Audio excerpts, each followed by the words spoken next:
On Thanksgiving Day, my daughter looked at me across the dinner table and asked, "Mom, why did you cancel Emma's college fund?" I froze with the gravy spoon still in my hand. Cancel the fund? I had never touched it. Then I remembered the envelope sitting inside my mailbox outside. Slowly, carefully, I walked toward the front door while my entire family watched me in silence.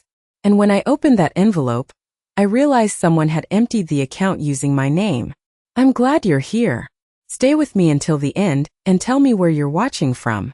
Sometimes the people you trust most are already rewriting your life behind your back." The house smelled like roasted turkey, cinnamon, and fresh bread when everything started falling apart. Thanksgiving had always been my favorite holiday. Christmas carried too much pressure. Birthdays came and went too quickly. But Thanksgiving felt simple. Family, warm food, familiar voices around the table. At 72 years old, those small things mattered more to me now, especially after my husband died. 3 years had passed since Arthur's funeral, but grief still lived quietly inside this house. Some mornings I still reached for the other side of the bed before remembering. Empty space teaches people cruel lessons. That afternoon, I had spent nearly 6 hours cooking alone. Turkey in the oven before sunrise. Homemade cranberry sauce the way Arthur liked it. Pumpkin pie cooling beside the kitchen window while cold November rain tapped softly outside. I wanted everything perfect because lately my daughter Rachel visited less and less. There was always a reason. Emma's dance recital. Work stress. Traffic. Life. At least that's what Rachel always called it. Life. But sometimes distance has less to do with life and more to do with avoidance. The dining room looked beautiful by 5 o'clock. Candles flickered softly across the polished wood table while Emma scrolled through her phone beside the window. At 16, my granddaughter already looked taller than I remembered every time I saw her. Teenagers grow quickly. Families fall apart slowly. Rachel sat beside her husband Daniel across from me. He worked in real estate and always looked exhausted these days. Expensive watch. Expensive shoes. Permanent stress behind the eyes. I noticed it months ago. People carrying financial secrets always look tired in a specific way. Dinner started pleasantly enough. Emma talked about applying to colleges next year. Rachel smiled too brightly every time tuition came up. Daniel barely touched his wine. Then Emma laughed softly and said, "At least Grandma already set up my future." Rachel immediately looked down at her plate. Something cold moved through my stomach. "What do you mean?" I asked carefully. Emma smiled. "The college fund." Silence. Tiny. Brief. But long enough for me to notice. Daniel reached for his water too quickly. Rachel avoided my eyes completely. And suddenly the room didn't feel warm anymore. Then Emma asked the question. "Mom said you canceled it last month because the market was bad." The gravy spoon nearly slipped from my hand. "What?" Emma blinked. "The college account." Rachel finally spoke quietly. "Mom." I looked directly at her. "I never canceled anything." Daniel closed his eyes briefly like he already knew where this conversation was heading. Rachel forced a nervous laugh. Maybe there's some confusion. But there wasn't. Because suddenly I remembered the bank envelope sitting unopened inside the mailbox near the front walkway. It arrived that morning. I almost ignored it. At my age, most mail is advertisements, insurance notices, or reminders about medications nobody can afford anymore. But now something inside me felt wrong. Deeply wrong. I stood slowly from the table. Nobody spoke while I walked through the hallway toward the front door. The rain had stopped outside, leaving the world cold and wet beneath the porch light. Fallen leaves clung to the walkway like dark stains. My hands trembled slightly as I opened the mailbox. The envelope waited inside exactly where I left it. First National Educational Trust. I stared at it for several seconds before opening it carefully. Then the world shifted beneath my feet. Account closed. Full distribution completed. Authorized digital release confirmed. I stopped breathing for a second. Below the statement sat transaction records showing almost $200,000 withdrawn over 3 separate transfers. The authorization line carried my name. My signature. But not my handwriting. Cold spread through my chest. No. No. I gripped the porch railing to steady myself while rainwater dripped softly from the roof above me. Behind me, the front door opened. Rachel stepped outside carefully. Mom! I turned toward her slowly. And the second I saw her face, I knew. Not confusion. Not surprise. Guilt. Pure guilt. When? I whispered. Tears instantly filled her eyes. Mom, please let me explain. My heart cracked quietly inside my chest. Because children only ask to explain after they've already done something unforgivable. Inside the dining room, I could see Emma laughing at something on her phone, completely unaware her future had just disappeared. I looked back down at the paperwork in my hands. Arthur worked extra shifts for 14 years to build that fund. 14 years. Snowstorms. Back pain. Missed vacations. Also, Emma could graduate college debt-free one day. And now someone had stolen it under my name. Rachel stepped closer. We were going to put it back.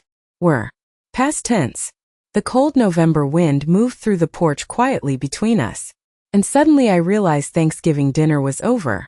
What came next would destroy whatever remained of this family. Rachel stood on the porch crying while cold November wind moved between us.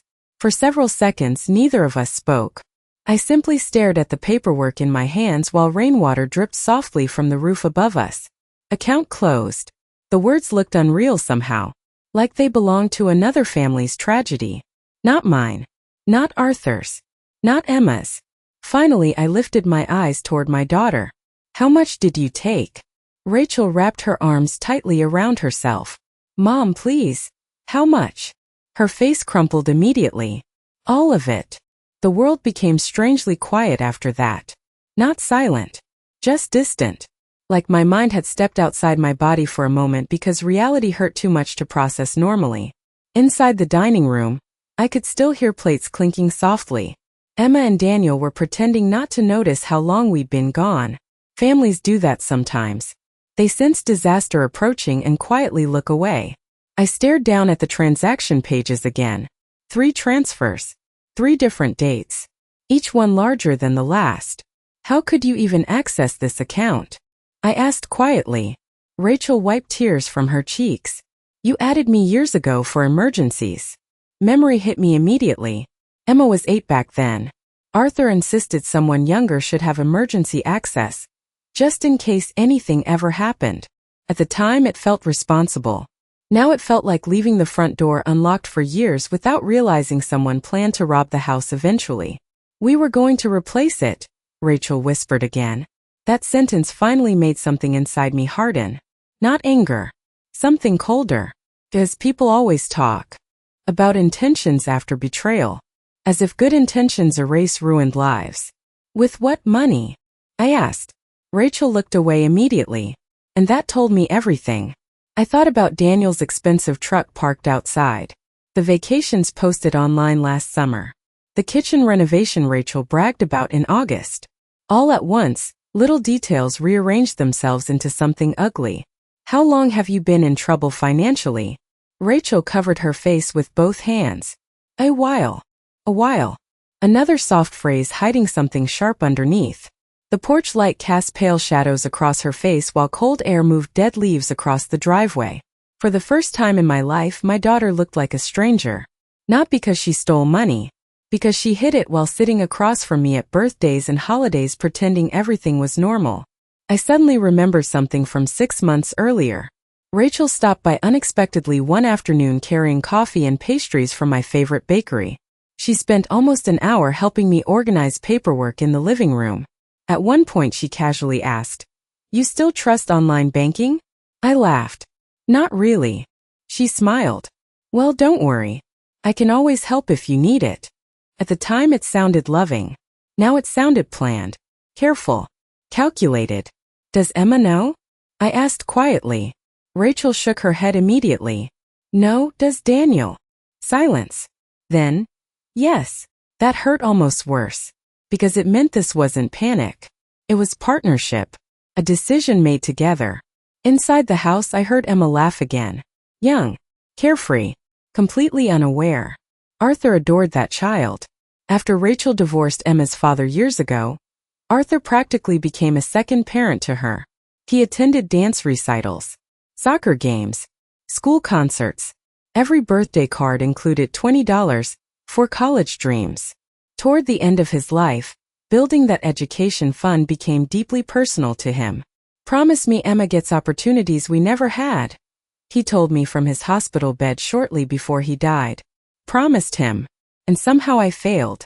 Rachel reached toward me carefully. Mom! I stepped back instinctively. The movement visibly hurt her. Good. Not because I wanted revenge. Because for once I needed her to understand actions have weight. Real weight. You forged my signature. We used digital authorization. You used my name. Fresh tears rolled down her face. We were desperate. I looked at her quietly for several seconds. Then I asked the question I already feared knowing the answer to. What happened to the money?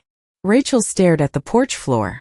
Daniel lost a major development project last year. I said nothing. He borrowed against future commissions, she continued shakily. Then interest rates changed. Everything spiraled. And there it was. Debt. Debt destroys families more quietly than betrayal does. First comes stress. Then secrecy. Then survival mode. Eventually people convince themselves morality becomes flexible when losing everything feels possible. How much debt? I asked. Rachel hesitated too long. Rachel. Almost $300,000. I physically grabbed the porch railing again. $300,000. My daughter was drowning. And instead of asking for help, she robbed her own child's future. I suddenly understood why Daniel looked exhausted lately. Why Rachel stopped sleeping. Why every conversation about money felt strangely tense. But understanding pain does not erase betrayal. The front door opened again behind us. Daniel stepped onto the porch slowly. For a moment none of us spoke. Then quietly he said, "This was my fault." Rachel shook her head instantly. No. Yes. His voice sounded hollow. I pushed her into this. I studied him carefully beneath the porch light. He looked older tonight. Not physically. Spiritually tired. Like someone who spent too long pretending things weren't collapsing. You both signed those transfers, I said. Neither denied it. Cold moved through my chest again. Arthur spent decades building trust inside this family. And in less than a year they destroyed it. Daniel lowered his eyes. We thought we could fix everything before you noticed. Before I noticed. As if my life had become something happening around me instead of belonging to me. I looked back through the dining room window. Emma still sat at the table scrolling through her phone. Completely innocent. Completely unaware. Then suddenly she looked up. And our eyes met through the glass. For one terrible second I realized something even worse than the missing money. Sooner or later, someone would have to tell her the truth. Emma looked at me through the dining room window while warm candlelight flickered behind her. She smiled faintly, completely unaware her college fund no longer existed. The sight nearly broke me. I turned away before she could see the expression on my face. Daniel leaned heavily against the porch railing beside Rachel, both of them looking exhausted beneath the pale yellow porch light. For the first time all evening nobody was pretending anymore. No palish smiles. No carefully controlled family atmosphere. Just truth sitting in the cold November air between us. When were you planning to tell me? I asked quietly. Rachel looked down immediately. We weren't. The honesty of that answer stunned me more than another lie would have. Daniel rubbed his forehead slowly. The plan was to recover financially before Emma started applying to schools. I stared at him in disbelief. So you gambled her future hoping nobody noticed? His face tightened painfully. It sounds awful when you say it like that. Because it is awful. The words came out sharper than I intended. But honestly, I was past protecting other people's feelings. For years after Arthur died, I worked very hard to keep peace inside this family. I ignored uncomfortable things. I softened disagreements. I apologized first even when I wasn't wrong. Widows learn quickly how easily families drift apart after the man holding everyone together disappears. So I stayed careful, gentle, useful. And somehow while trying to preserve this family, I stopped noticing people were quietly using me. Rachel wiped tears from her cheeks. We thought we had more time. Time. Another comforting word people use while destroying things slowly. I remembered the day Arthur opened Emma's education account 16 years earlier. We sat inside the small office at First National Bank while Emma played with crayons beside the waiting chairs. Arthur looked so proud signing those papers. "This little girl's gonna graduate debt-free," he whispered to me afterward in the parking lot like he had personally solved world hunger. Back then, the future still looked stable. Simple. Now everything felt contaminated by secrets. Daniel looked toward the dark driveway. We were about to lose the house. I crossed my arms tightly against the cold. "And that made stealing acceptable?" "No," his voice cracked slightly. "No, it didn't." For the first time that evening, he sounded genuinely ashamed. Rachel suddenly looked at me desperately. "You have to believe me, Mom. I never wanted Emma hurt." I stared at my daughter for a very long time before answering. "But you hurt her anyway." That sentence landed heavily. Rachel began crying harder after that. Not dramatic crying. Quiet. Defeated. Like someone finally watching the consequences catch up to them all at once. Inside the house, dishes clinked softly. Emma was probably cleaning the table without realizing her parents were outside confessing to financial fraud. The thought made me feel sick. I looked down again at the transaction records. 3 withdrawals. The first one almost 11 months ago. Which meant they sat through an entire year of birthdays, Sunday dinners, and holidays while lying directly to my face. Suddenly another memory surfaced. Last spring, Rachel insisted on helping me update my online banking passwords because older systems were vulnerable. At the time, I actually thanked her. Now my stomach turned thinking about it. "How did you even bypass security verification?" I asked quietly. Rachel hesitated. Then Daniel answered instead. "She linked your account notifications to her email temporarily." Cold spread through my chest again. "How long?" Another silence. "Almost a year." A year. My own daughter quietly monitoring my financial alerts for nearly a year. I suddenly felt ancient in the worst possible way. Not because of wrinkles or gray hair. Because trust itself had become dangerous. The front door creaked open behind us again.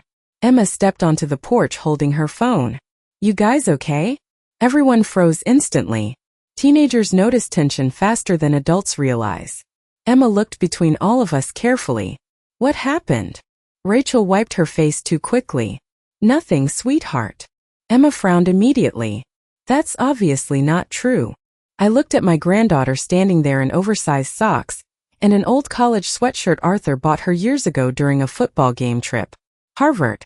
Her dream school since she was 13. My chest ached so badly I could barely breathe. Daniel stepped forward. "Go back inside, Em." No, the firmness in her voice surprised all of us. She looked at Rachel again. "Mom, why are you crying?" Rachel opened her mouth. Nothing came out. And suddenly I understood something painful. The hardest part of betrayal isn't the lie itself. It's the moment lying becomes impossible anymore. Emma slowly noticed the paperwork in my hands. "What's that?" Nobody answered. Then her eyes narrowed slightly. "The college fund?" Rachel inhaled sharply. And just like that, Emma understood. Not every detail, but enough. Teenagers are smarter than parents like to believe. She stared at her mother in complete silence for several long seconds, then quietly asked, "You used it?" Emma stared directly at her mother. "You used it?" The porch went completely silent. Cold November wind moved through the dead leaves across the driveway while nobody answered her question. But they didn't need to, because Rachel's face already told the truth. Emma looked back and forth between her parents slowly, confusion turning into disbelief right in front of me. "No," she whispered.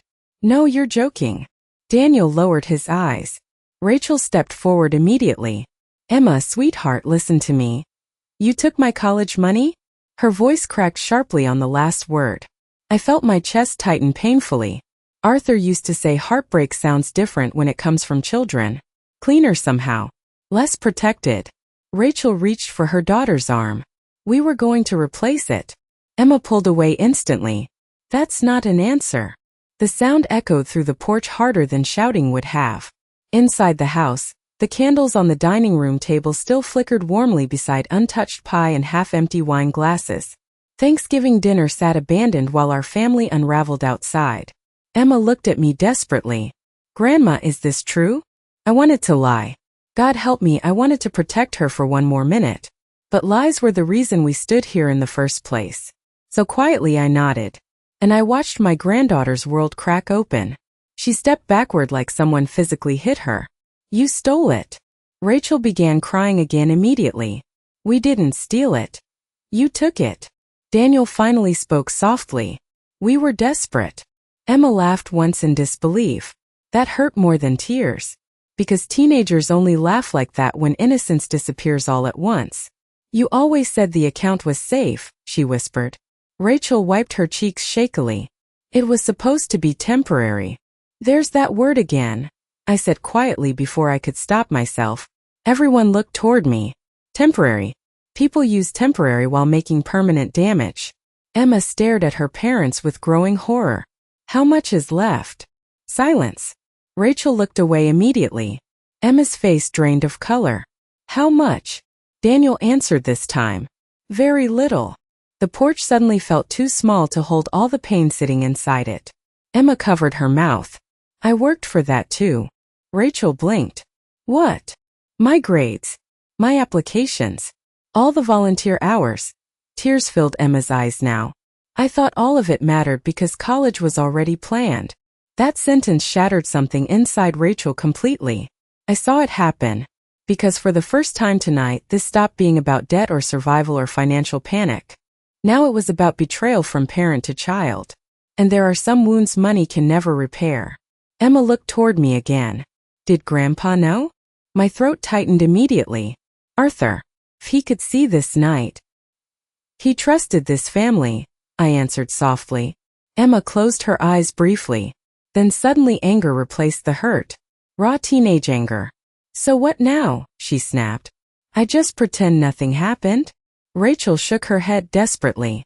No, sweetheart, we'll figure something out. With what money? Nobody answered. Because there wasn't one. The truth finally stood naked between all of us now. Daniel leaned heavily against the porch railing again. His face looked exhausted in a way I suddenly recognized. Not just stress. Defeat. How bad is it? I asked quietly. Rachel looked terrified. Mom. How bad? Daniel inhaled slowly through his nose. We're behind 6 months on the mortgage. Emma turned toward him sharply. What? Rachel covered her face with both hands. The business collapsed last year, Daniel admitted quietly. After the development deal failed, everything spiraled. Emma stared at them in disbelief. And instead of telling me you stole my future? Rachel's voice broke completely then. We were trying to save this family. Emma shook her head immediately. No. Grandma was trying to save this family. You were trying to save yourselves. The silence afterward felt enormous. Because she was right. I looked at my granddaughter standing there beneath the porch light in Arthur's old Harvard sweatshirt. So young. So hurt. And suddenly I realized something painful. This night would change how she loved people forever. Betrayal does that. Especially when it comes from parents. A cold gust of wind swept across the porch hard enough to make everyone shiver. Inside, the grandfather clock chimed softly from the hallway. 8 o'clock. Thanksgiving night. Arthur used to carve pie around this time while football played in the background and Emma curled beside him on the couch pretending not to fall asleep. Back then, family felt permanent. Now it felt fragile as glass. Emma suddenly looked toward the bank papers again. Then her eyes narrowed. Wait. Everyone froze slightly. These withdrawals started almost a year ago. Rachel's face changed instantly. Fear. Emma noticed immediately. You've been lying to me for a year? No answer came. And in that silence, I think Emma realized something even worse than the missing money. Her parents had looked her in the eyes every single day while hiding this from her. That realization broke whatever trust remained. Emma slowly stepped backward toward the front door. Tears streamed down her face now, but her voice turned strangely calm. I don't think I know either of you anymore. Then she walked inside the house and quietly locked the door behind her. The sound of the door locking behind Emma echoed through the house like a gunshot. Nobody moved. Rachel stood frozen on the porch, tears running silently down her face while Daniel stared into the dark driveway, as if he wanted to disappear into it. I suddenly felt exhausted down to my bones. Not dramatic exhaustion. The The quiet kind older people carry after disappointment settles too deeply into the heart. Inside the house, I could hear faint movement upstairs. Emma, probably crying alone. That thought hurt more than the missing money ever could. Rachel wiped her cheeks quickly and reached for the doorknob. She shouldn't have found out like this. I looked at her carefully. She should have never had to find out at all. The words landed hard. Rachel flinched visibly. Good. Not because I enjoyed hurting her. Because consequences had finally entered the room, and for too long everyone in this family avoided them. Daniel opened the front door slowly, and we stepped back inside together. The warmth of the house felt strange now. Artificial. Like the candles and decorations belonged to another Thanksgiving entirely. Emma was gone from the dining room. Her phone still sat abandoned beside her plate, screen glowing softly with unread messages from friends discussing Black Friday shopping plans and college applications. Normal teenage things. I stared at the phone for several seconds. Then I looked at Rachel. You need to tell her everything. Rachel shook her head immediately. She hates us already. She hates the lie. Daniel pulled out a chair slowly and sat down heavily. We can still recover financially if the housing market improves next spring. Rachel stared at him in disbelief. Daniel. But he kept going. We refinance, cut expenses, maybe take another loan. No, my voice came out calm but firm enough that both of them looked toward me immediately. No more lies. No more gambling with the future hoping things magically improve. Daniel rubbed both hands over his face. I'm trying to fix this. You should have tried that before stealing. From your daughter. The room fell quiet again. Rainwater still tapped softly against the windows outside, while candle flames flickered low across the table. Thanksgiving dinner sat cold and untouched now. The turkey Arthur used to carve every year remained exactly where I left it earlier, half sliced and forgotten. I suddenly remembered another Thanksgiving long ago. Rachel was 10 that year. Arthur accidentally burned the rolls so badly the smoke alarm went off, and Emma, just a toddler then, started clapping because she thought the noise was part of the celebration. We laughed until we cried. Back then our biggest problems felt harmless. Now every memory seemed haunted by what this family became. Rachel slowly sat down across from me. I know you think I'm a terrible person. I studied my daughter carefully. At 46 years old, she still looked like the little girl who used to crawl into our bed during thunderstorms. That's the cruel thing about motherhood. Your heart remembers children even after they become adults capable of hurting you. I think you made terrible choices, I answered quietly. Fresh tears filled her eyes immediately. We were drowning, Mom. And instead of asking for help, you buried everyone else with you. She looked down at the table. Because she knew I was right. Daniel suddenly looked toward the hallway. Where's Emma? Before anyone answered, footsteps sounded upstairs. Emma appeared slowly at the top of the staircase wearing a hoodie over her Harvard sweatshirt now. Her eyes were red from crying, but her expression had changed. Colder. Older somehow. She walked halfway down the stairs and stopped. I checked the account online. Rachel inhaled sharply. Emma looked directly at her parents. There's $8,000 left. Nobody spoke. Because compared to what Arthur saved, $8,000 was almost nothing. Emma laughed softly under her breath again. That same painful laugh from earlier. You spent 16 years of Grandpa's work. Rachel started crying immediately. Emma, sweetheart. Don't call me that right now. The sentence landed like ice. Daniel stood slowly. We'll fix this. Emma looked at him with open disbelief. With what money? No answer came. Because reality finally cornered all of us completely now. Emma slowly walked down the rest of the stairs. Then she looked toward me. Did Grandpa really work extra shifts for this account? My throat tightened. Yes. I remembered every one of them. Arthur coming home exhausted with sawdust still on his jacket after repairing cabinets on weekends for extra income.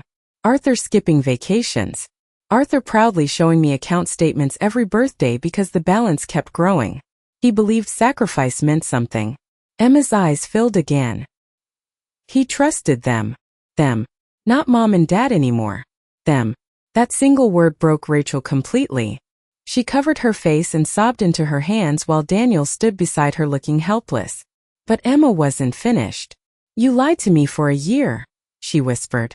Every time I talked about college, every campus tour, every application, her voice cracked.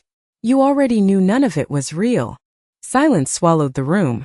Then Emma turned toward me again. And quietly, shakily, she asked the question I feared most. Grandma, am I even going to college anymore? Emma stood at the bottom of the staircase looking at me with tears filling her eyes. Grandma, am I even going to college anymore? The question cut deeper than anything else that night. Not because I didn't know the answer. Because Arthur spent 16 years making sure she would never have to ask it. I looked at my granddaughter standing there beneath the soft dining room lights, trying so hard not to fall apart in front of the people who betrayed her. And suddenly I realized she still believed the future could disappear overnight. I couldn't let that happen. Yes, I said firmly. You are going to college. Rachel looked up immediately. Mom. I said yes. My voice surprised even me. Calm. Steady. Certain. Emma blinked rapidly. But the money. We'll figure the money out. Daniel looked ashamed enough to disappear into the floor. You shouldn't have to fix this, he muttered. No, I agreed quietly. I shouldn't. The room fell silent again. But something had changed now. For the first time all evening, Emma looked slightly less afraid. Arthur used to say children don't need perfect answers from adults. They need stability. Someone willing to stand still while the world shakes around them. So that's what I tried to become in that moment. Steady. Even if my own heart was breaking. Rachel wiped her eyes shakily. There isn't enough left in retirement for this, Mom. I slowly turned toward her. You don't get to decide what I can afford anymore. That sentence landed harder than shouting would have. Rachel immediately looked away. Good. Because somewhere over the last year, my daughter stopped seeing me as a person with authority over my own life. I became an account. A backup plan. An aging woman easier to manage than confront honestly. And suddenly I was done accepting that role. Emma quietly walked toward the dining room table and sat down beside the cold turkey and untouched pie. She looked exhausted now. Not physically. Emotionally exhausted. At 16 years old. That alone made me furious. Daniel finally sat back down too. What happens now? He asked softly. Nobody answered immediately. Outside, the rain had finally stopped completely. Wet leaves shimmered beneath the streetlights while distant cars moved quietly through the neighborhood returning from Thanksgiving dinners that probably ended far more peacefully than ours. I looked down at the bank documents again. Then something suddenly bothered me. These transfer dates, I murmured. Rachel stiffened instantly. I noticed immediately. Why are there 3 separate withdrawals? Daniel looked toward Rachel quickly. Too quickly. Cold moved through my chest again. What aren't you telling me? Rachel shook her head immediately. Nothing. I laughed softly under my breath. Not amused. Just tired. You've already destroyed this family tonight. Don't insult me by lying badly. Emma slowly looked up from the table. Rachel's breathing became uneven. Finally Daniel spoke. The first withdrawal wasn't for the mortgage. Silence. Heavy. Terrible silence. I looked directly at him. What was it for? Rachel whispered. My business. I frowned slightly. What business? Emma looked confused too. You said your online boutique was doing great. Rachel closed her eyes. It wasn't. Suddenly more pieces began sliding together inside my mind. The expensive inventory shipments. The designer packaging. The non-stop social media promotions Rachel obsessed over for months. Appearances. Always appearances. How much did you lose? I asked quietly. Rachel's voice barely came out. Almost 80,000. Emma stared at her mother in disbelief. You used my college fund for Instagram clothes? Emma, it wasn't like that. That's exactly what it sounds like. Rachel burst into tears again. I thought it would work. And there it was.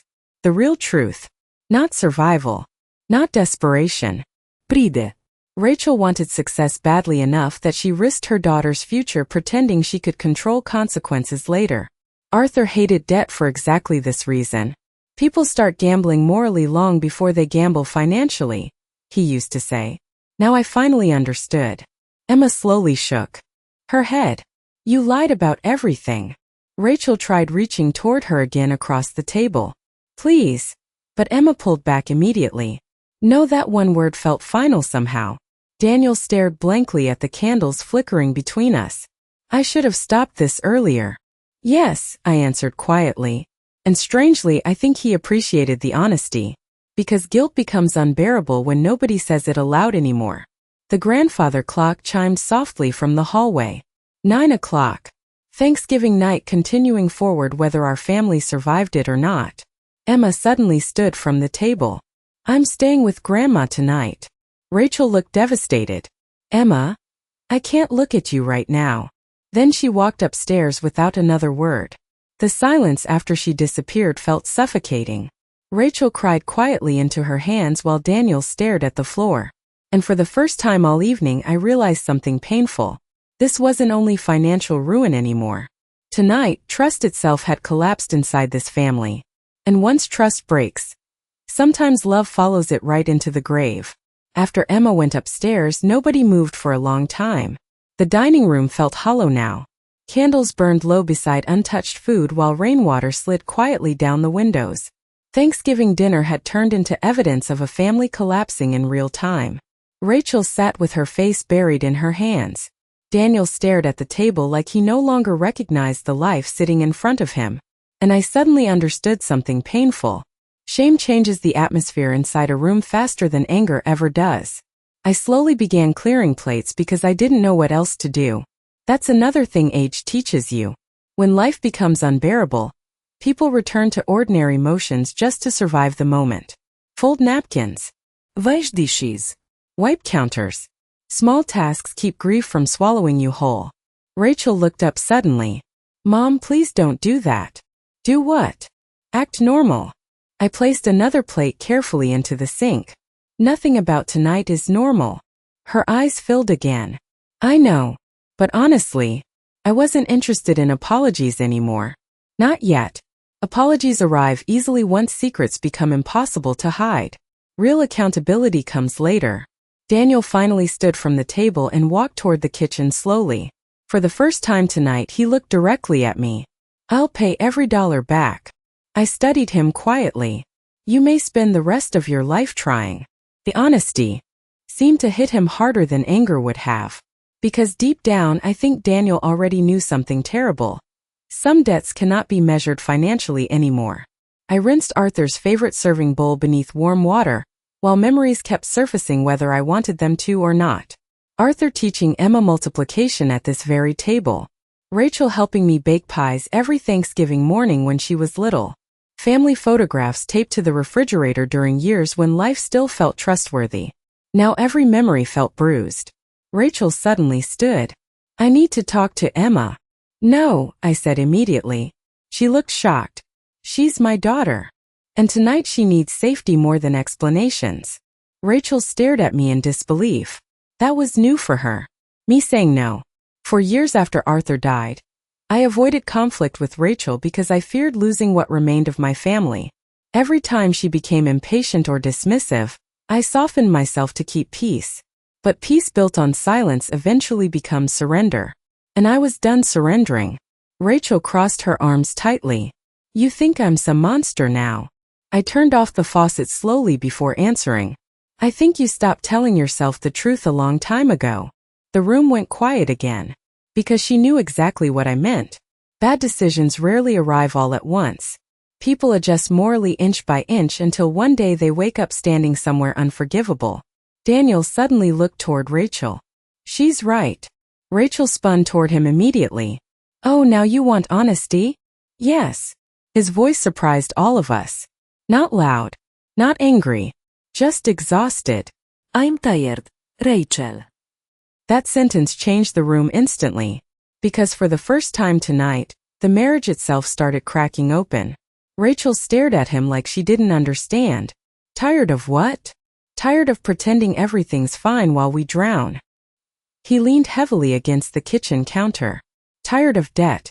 Tired of appearances. Tired of watching you buy things we couldn't afford. Because you wanted everyone online to think we were successful. Rachel's face hardened immediately. So this is all my fault now? No, he answered quietly. That's the problem. It's both our faults. Silence. Then something inside Rachel snapped. You think I wanted this life? She burst out. You think I enjoyed waking up every morning terrified we'd lose the house? You should have told the truth. To who? She shouted. Everyone already expected us to look perfect. The words echoed sharply through the kitchen, and suddenly I saw it clearly. Rachel had spent years building a beautiful fake life because she believed failure would make people love her less. Social media vacations, designer handbags, luxury kitchen renovations. Every image carefully constructed while debt quietly swallowed them whole behind the scenes. Daniel rubbed his face tiredly. We could have downsized. You would have hated me for that. No, he whispered. I would have respected you for being honest. That sentence seemed to break her completely. Rachel sat back down hard at the table and started crying again. Not dramatic crying anymore. Defeated crying. The kind people do once there's nothing left to protect. Upstairs, I heard soft footsteps moving across the hallway floor. Emma, probably listening to every word. That realization hurt deeply. Children should never become witnesses to their parents falling apart. I dried my hands slowly with a kitchen towel. Then I looked toward Rachel. Tomorrow morning we call the bank. Fear immediately flashed across her face. Mom. No more secrets. Daniel nodded silently. Rachel looked trapped now. Cornered. And suddenly I realized there was still something she hadn't told us. I could feel it. Mothers know when their children are still hiding pain. Or danger. He stared at her carefully. What else haven't you said? Her breathing became uneven instantly. Daniel noticed too. Rachel. She looked toward the staircase. Toward Emma's room upstairs. Then back at me. And in a voice barely above a whisper she said, There's another loan. There's another loan. The words settled into the kitchen slowly. Like smoke nobody could escape. Daniel looked genuinely confused. What loan? Rachel immediately looked down at the floor. Cold moved through my chest again. Because at this point, every new secret felt like discovering another crack beneath a house already collapsing. Rachel, Daniel said carefully. What are you talking about? She wrapped both arms tightly around herself. I took out a personal loan 6 months ago. Daniel stared at her in disbelief. For how much? No answer. His voice sharpened. How much? Rachel's eyes filled again. 85,000. The room went completely silent. Even the grandfather clock in the hallway suddenly seemed louder. Tick, tick, tick. Daniel stepped backward slowly. You did what? I was trying to save the business. You told me the business account was closed. I thought I could recover the losses. Before you found out. There it was again. That same desperate logic people use right before everything explodes. I thought about Arthur. He hated hidden debt more than almost anything. Borrowed money grows in darkness, he used to say. That's why people lie around it. Now I understood exactly what he meant. Daniel laughed once under his breath. Not amused. Broken. So while I was killing myself trying to keep the mortgage current, you secretly borrowed another $85,000? Rachel started crying harder. I thought Christmas sales would save everything. The sentence hung in the room painfully. Christmas sales. Online boutiques. Social media appearances. All of it suddenly sounded so small compared to the destruction sitting around us now. Upstairs, a floorboard creaked softly. Emma was definitely listening. I closed my eyes briefly. Poor girl. At 16, she was hearing her parents unravel financially and emotionally in real time. No child forgets nights like this. Daniel walked toward the living room window and stared outside into the darkness. How much debt are we actually in? Rachel whispered something too quietly to hear. What? Almost 400,000. My breath caught sharply. Daniel turned around immediately. No, Rachel nodded weakly. His face drained of all color. That's impossible. The interest exploded after the refinance. What refinance? Fresh fear entered her eyes. And suddenly I understood. There was still more. Always more. Daniel saw it too. Oh my God, he whispered. What did you do? Rachel's voice trembled violently now. I used the house. The room tilted around me for a second. You refinanced the house without telling him?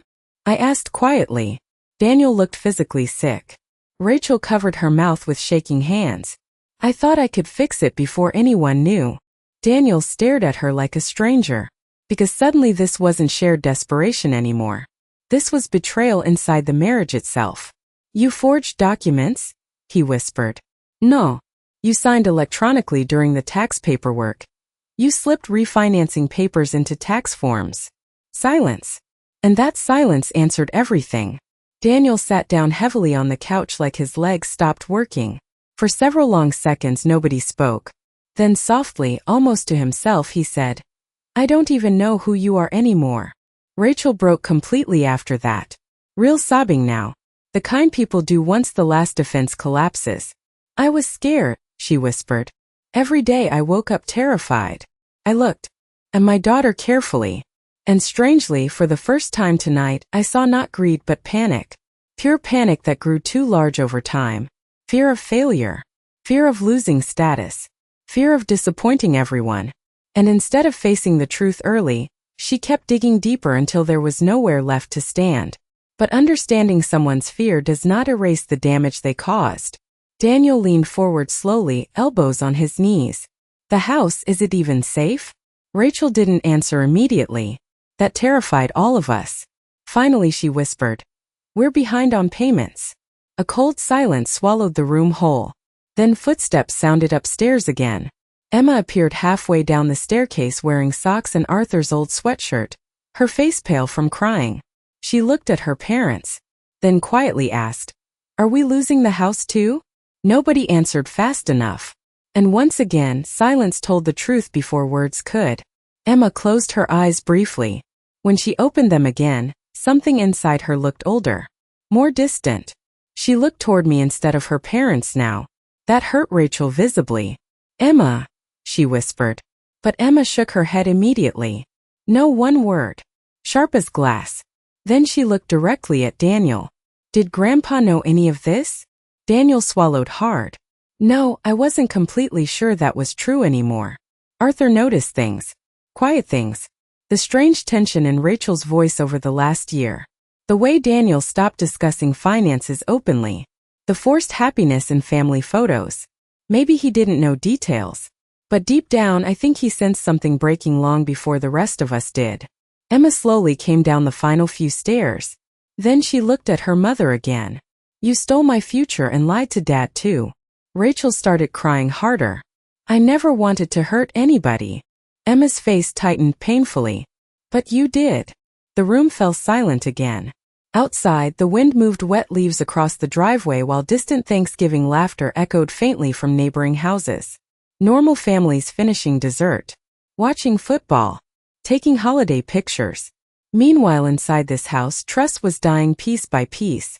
Then suddenly Daniel lifted his head slowly. And in a voice completely drained of emotion he asked Rachel, Is there literally anything else I still don't know? Daniel's question hung in the room like smoke. Is there literally anything else I still don't know? Rachel stared at him.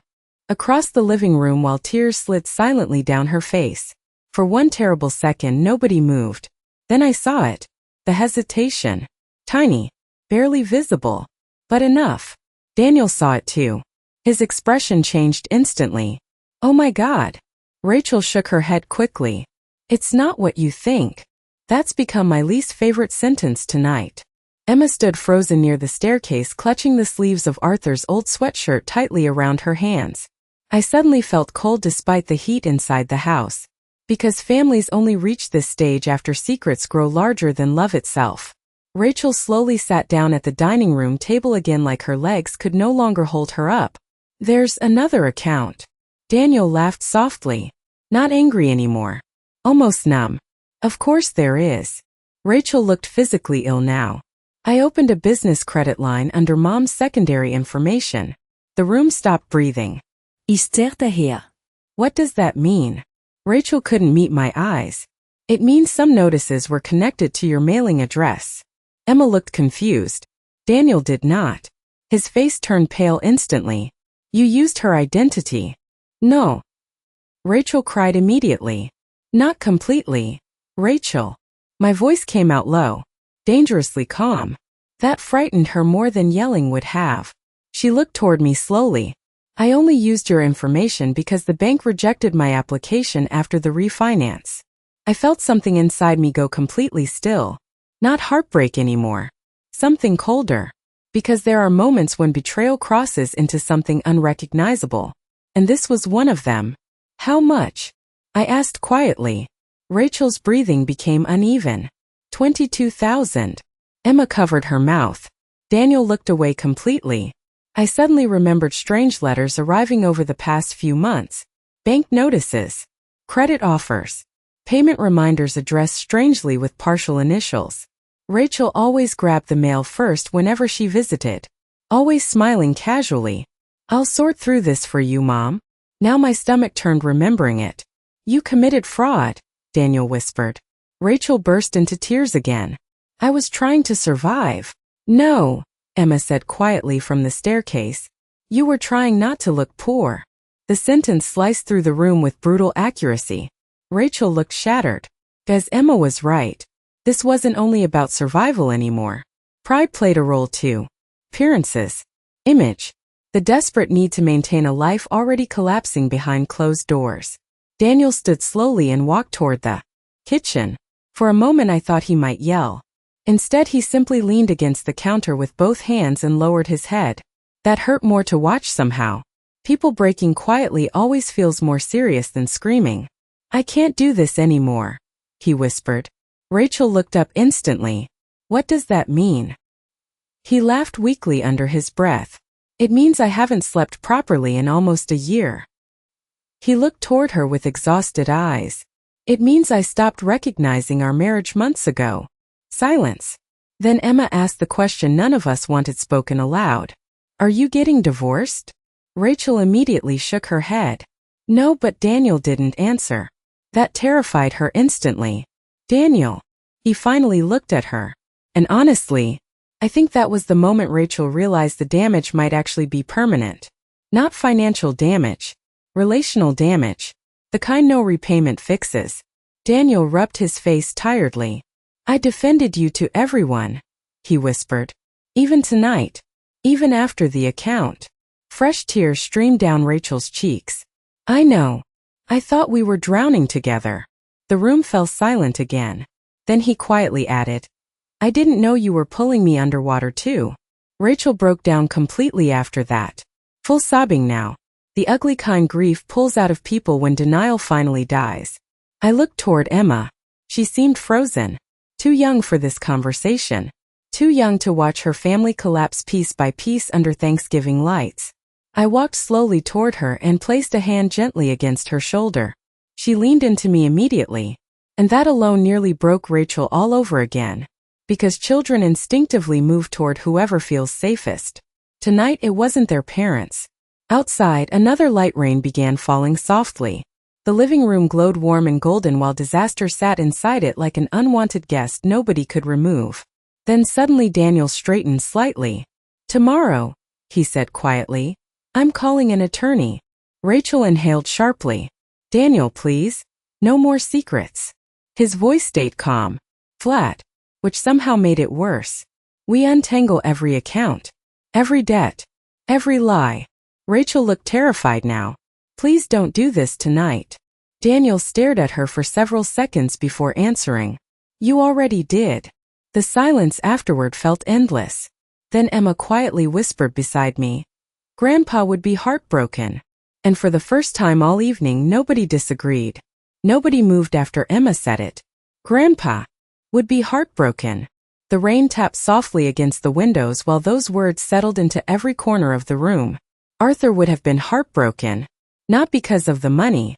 Because he believed family was the one thing people protected even when everything else failed. And tonight, that belief was lying in pieces across the Thanksgiving table beside cold turkey and melted candles. Daniel slowly sat down again, looking completely drained. Rachel wiped her face with trembling hands, mascara smudged beneath exhausted eyes. At some point during the evening, she stopped looking like my confident daughter and started looking like someone running from a fire she accidentally created herself. Emma leaned quietly against my shoulder. I could feel how tense she still was.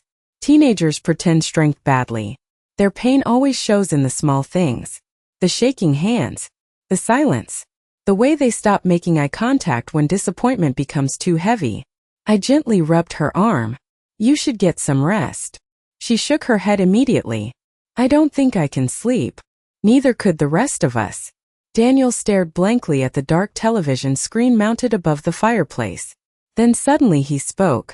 There's one thing I still don't understand. Rachel looked up slowly. If the first withdrawals happened almost a year ago, why didn't the bank contact Mom directly?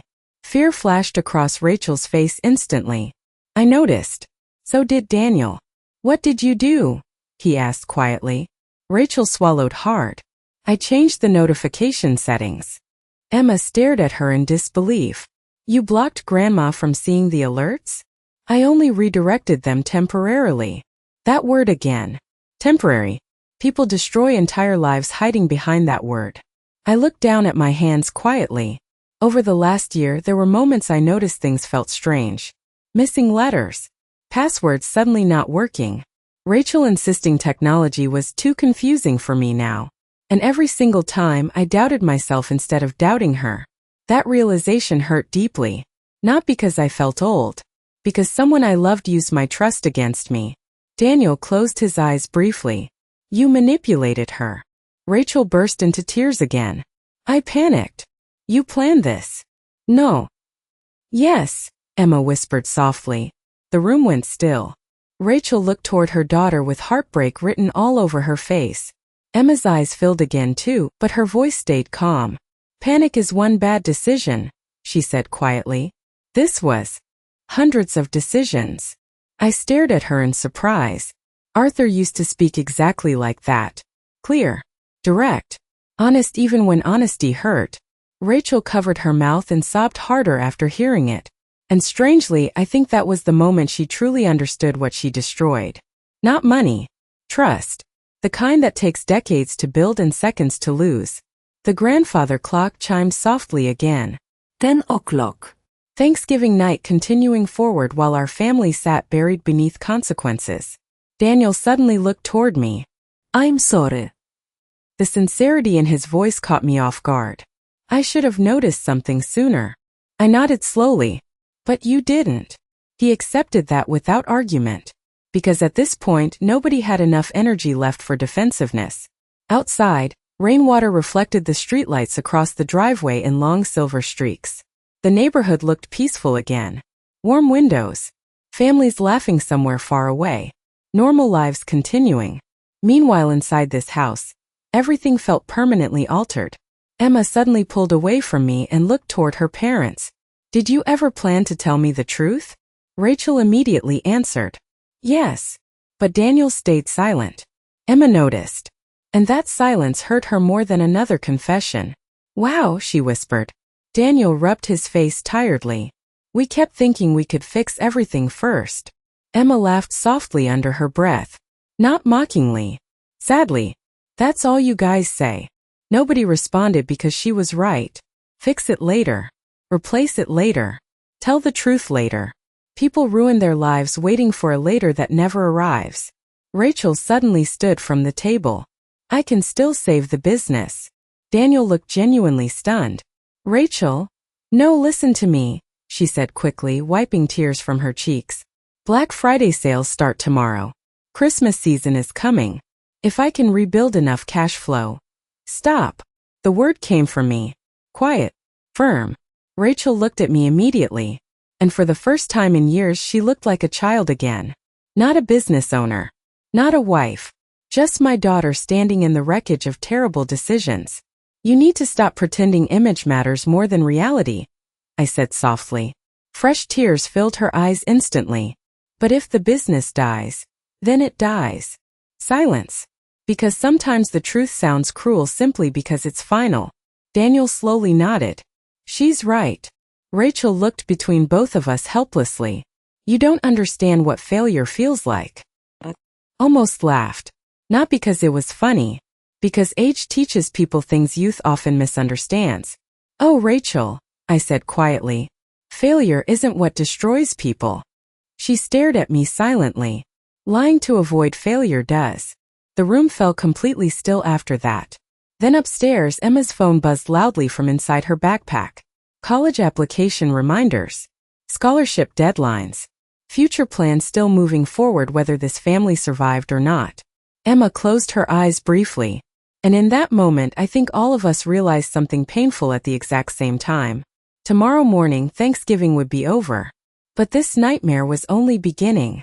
Nobody slept that night. Around midnight, Daniel left quietly to stay at a hotel near the interstate. No dramaticudie. No slam doors. He simply grabbed an overnight bag from the hallway closet and stood silently near the front door while rain continued falling outside. Rachel followed him there, crying softly, "Please don't go." Daniel looked exhausted beyond words. "I can't stay here tonight. We can fix this." He closed his eyes briefly. "That's the problem, Rachel. You still think this is only financial." The silence afterward felt unbearable. Because he was right.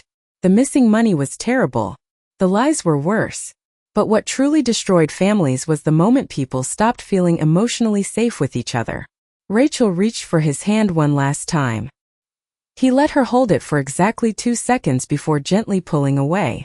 That tiny movement somehow hurt more than anger. Then Daniel looked toward me.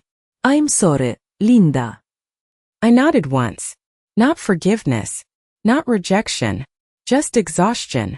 The front door closed softly behind him a moment later. And suddenly the house felt emptier than ever.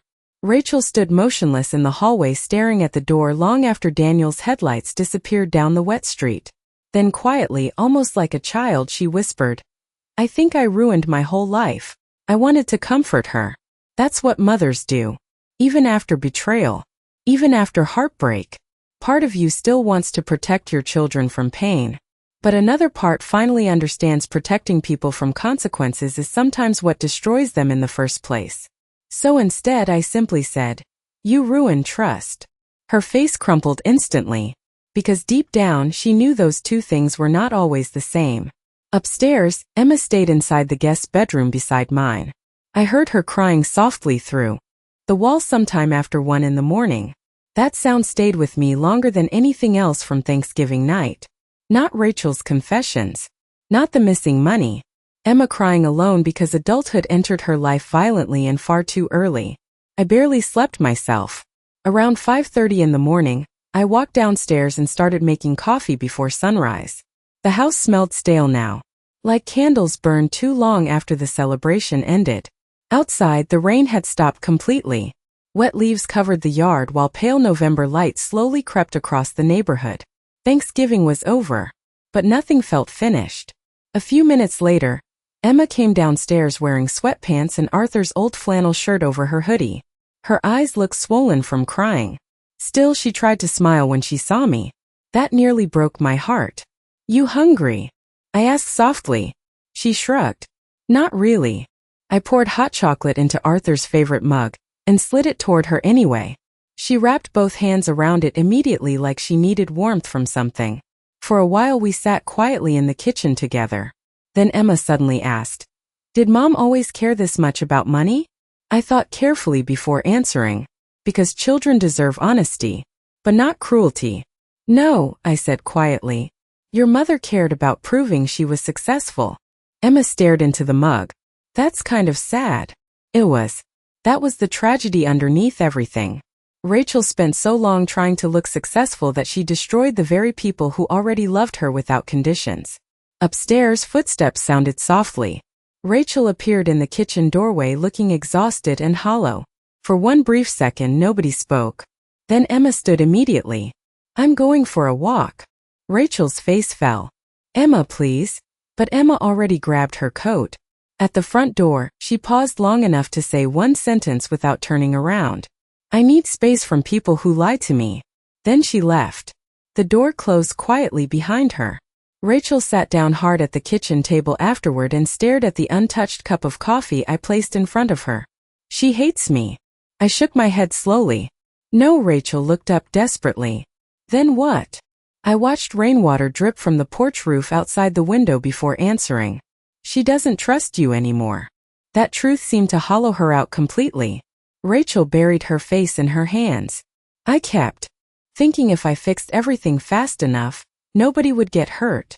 I remembered Arthur saying something similar once after a contractor in town got arrested for fraud years ago. People don't ruin themselves all at once, he told me. They ruin themselves one justification at a time. Now I finally understood how true that was. Rachel looked toward me again. What happens now? I answered honestly. Now you tell the bank everything. Fear immediately returned to her face. And if they press charges? The room fell silent. Because neither of us truly knew. At 72 years old, I had learned life rarely gives clean endings. Sometimes people survive consequences. Sometimes they don't. Sometimes families heal.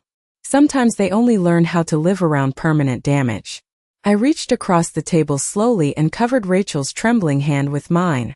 She looked shocked by the gesture. I love you, I said quietly. Fresh tears filled her eyes instantly. But love doesn't erase truth anymore. And for the first time since this nightmare began, Rachel finally stopped asking it to. Emma stayed with me for almost 3 weeks after Thanksgiving. Not because a judge ordered it. Not because Rachel forced her. Because trust, once broken badly enough, makes children search for safety naturally. And for a while, safety meant distance from her parents. The first few days were the hardest. Emma barely spoke during meals. She carried her laptop everywhere, obsessively researching scholarships late into the night like she suddenly believed her future depended entirely on never needing anyone again. That broke my heart quietly. Arthur used to say children should inherit security from adults, not fear. But fear was exactly what this family handed Emma. Meanwhile, Rachel spent those weeks meeting with attorneys, bank investigators, and financial advisors trying to untangle the damage she created. The business collapsed almost immediately after Thanksgiving.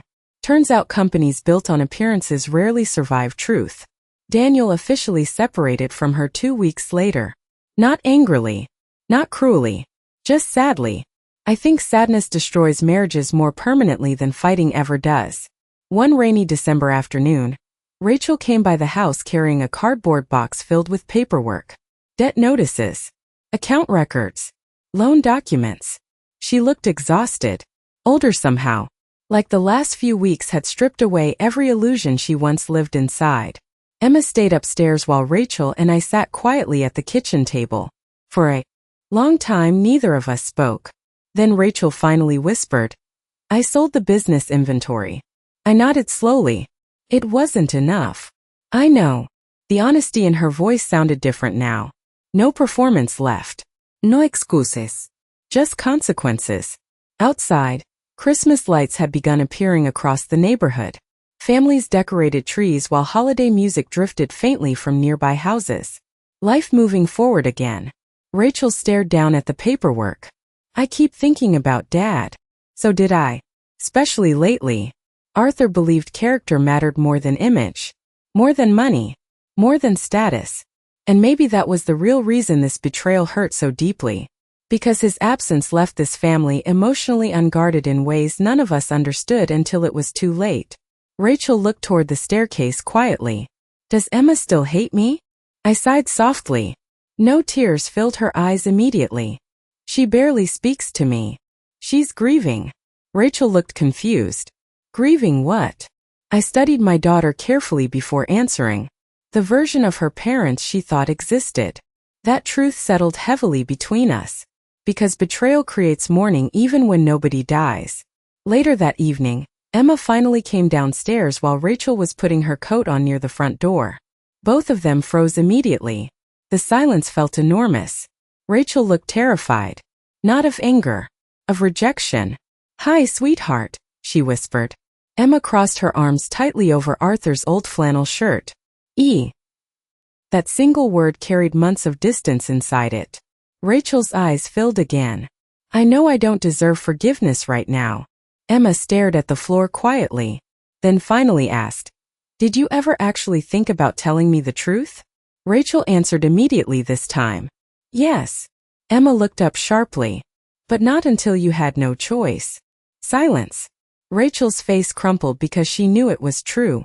For several long seconds nobody moved. Then Emma quietly said something that changed everything. I don't think Grandpa would want me to stop loving you.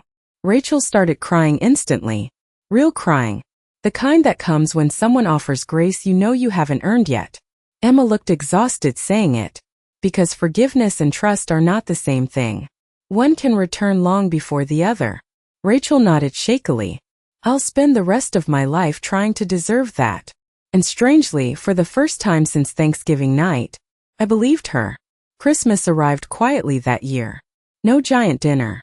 No expensive decorations. No perfectly staged family photos for social media. Just a smaller, quieter holiday built around honesty instead of appearances. Daniel came by Christmas morning carrying cinnamon rolls from the bakery Arthur loved. Rachel helped me decorate the tree without touching her phone once. Emma laughed for the first time in weeks while untangling lights badly enough that Arthur would have teased her endlessly for it. It wasn't perfect, but it was real. And after everything we survived, real mattered more than perfect ever would again. That evening, after everyone left, I sat alone beside the Christmas tree holding Arthur's old coffee mug in both hands. Snow drifted softly outside the windows. Peaceful. Quiet. Enduring. I thought about the missing money, the lies, the shattered trust. And strangely, none of those things felt like the true ending anymore. Because families are complicated. People fail each other. Fear changes people. Pride destroys judgment. But sometimes surviving the truth together matters more than pretending the truth never happened. Emma came downstairs wearing fuzzy socks and Arthur's old Harvard sweatshirt. She sat beside me on the couch and rested her head gently against my shoulder, just like she used to as a little girl. After a while she whispered, "Do you think we'll ever feel normal again?" I looked at the glowing Christmas tree for several seconds before answering. No, she looked up slightly. That probably wasn't the answer she expected. I smiled softly and squeezed her hand. But sometimes broken families become honest families. Snow continued falling quietly outside while Christmas lights reflected softly across the living room windows. And for the first time in a very long while, this house finally felt honest again.